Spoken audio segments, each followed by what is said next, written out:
I don't want any money for what I'm doing because hopefully this video won't come out until after my death.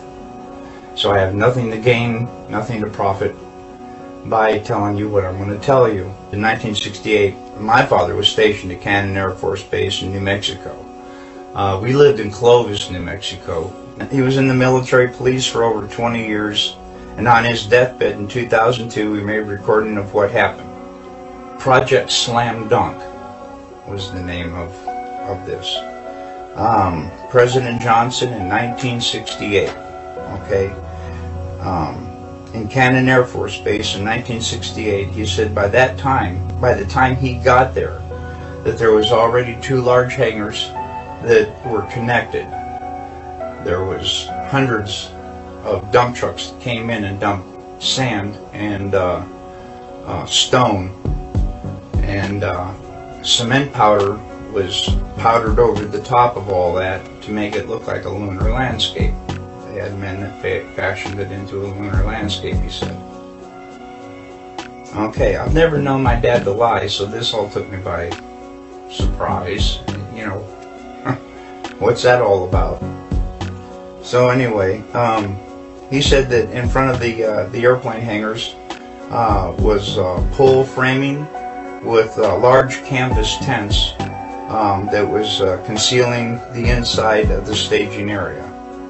Inside the staging area, on flatbed trucks, was uncrated the lunar lander that was reassembled back inside the hangars.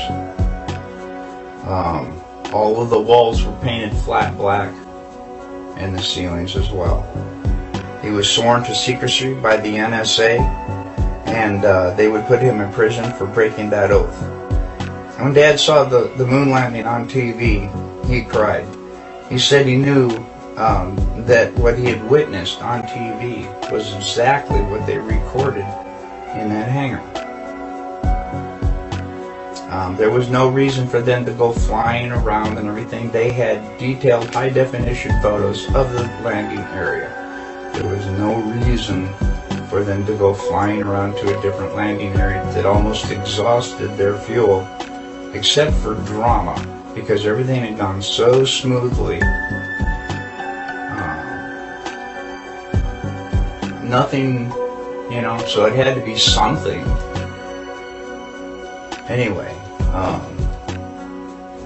Dad was one of 3 guards that guarded the inside of the front entrance. There was a list of 15 people who could enter. No one else was allowed by order of President Johnson. And here is that list, and I gave it to Bart Sibrel as well. He checked out a lot of these names, and he says he can verify a lot of these people and what they do. And I come across a couple myself. Anyway, President Johnson, Neil Armstrong, Edwin Aldrin, Wernher von Braun, Robert Emenegger, Gene Kranz, James Webb, Joe Kerwin, Dr. Thomas Paine, Glenn Looney, Dr. Christopher Kraft, Dr. James Van Allen, General Trudeau, Lieutenant Colonel Donald Simon, and Grant Norrie. Now, the only 2 that I really have information on is Robert Emenegger. Apparently, he did a lot of video work and stuff for the Department of Defense. So the DoD did know him. Okay, and the other one was Grant Norrie, Norray, I believe.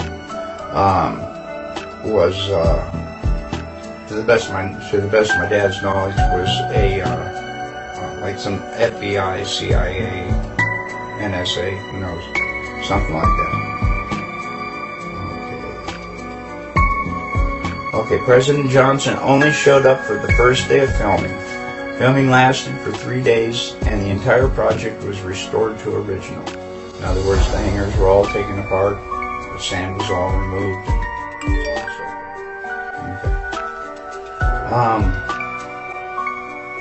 Dad said there was a lot of building going on at the base, So at the time, so sand and cement powder was never questioned. Um, I can see how they could smuggle that all in within everything else that's going on. Since 2002, I have dug up, I already told you about that, the evidence for the moon landing that I have found. If you go to Google and go to Cannon Air Force Base website, they admit that President Johnson was there. The lunar lander was there. The astronauts were there. I also have verified some of the people on the list were there. I also verified there are a lot of building going on in the base, just as he had told me. And all of this was going on at the same time, on the same date.